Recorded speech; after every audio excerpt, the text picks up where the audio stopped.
Maganda mag-rintoon dito. Tahimik. Peaceful.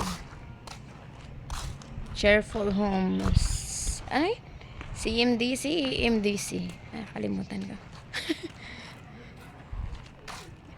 Paano? Pinainom na naman ako ng aking friend. Sukarit talaga yun. Layo pa naman dito. Ay, naku. Mula sa bahay. Nakakapagod. Subdivision kasi pala to. Ngayon ko lang to na find out See, daming bahay. Ang luwang. Tsaka pwede mga bata mag-bike lang. Ang dami pala mga apartment dito. May tao din, few people. Ayun na, mayroon. Konti-konti.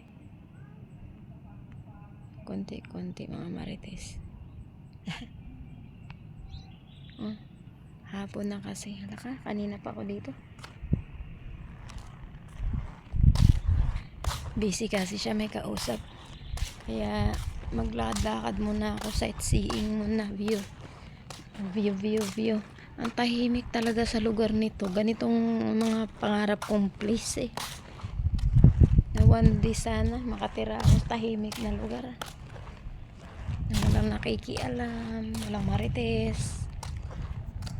Hindi ka pinapakialaman sa buhay mo, hindi ka tinuturuan sa kung anong gagawin mo. Dito walang makikialam. Almost people here is not outside. Para mga tulog, wala mga katao-tao, pero sarado. Tapos ang ganda dito, tahimik talaga yung lugar. Tapos yung mga bata pwede pa mag-bike dito. Ang laki ng space. Meron pa palang likod pinabayaan ko siya doon. Nagyaw-yaw ng may kausap siya. Ang tahimik talaga rito. Walang katao-tao. Kahit mga nagkakaraoke, wala. Mga aso. Ito yung kanyang nire-rentunan ng aking kaibigan. Ito yung kanyang place. May kausap siya sa loob. Ayan, muna siya doon. Mag-ano muna ako dito. Mag-view sa labas. Kaya mukhang nakubog na ako. Mukhang nalasing na ako. Pinainom ako ng piste. Uuwi pa ako. Dito sarado. Ganda lang. May mga likod-likod pala yan dyan, Ate, dito din kayo nakatira, te?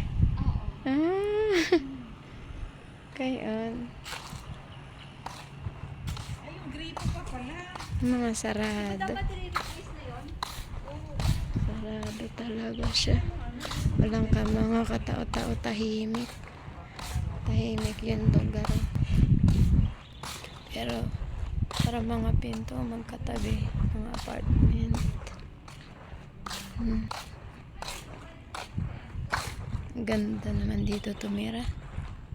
Marami lang akong pera dito, talaga ako magbabahay. Parang walang disturbo.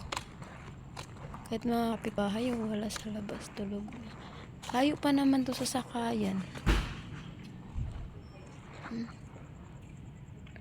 Main curve, nakalagay main curve. Muna tayo, balik muna tayo doon kay baka pagalitan hanapin ako.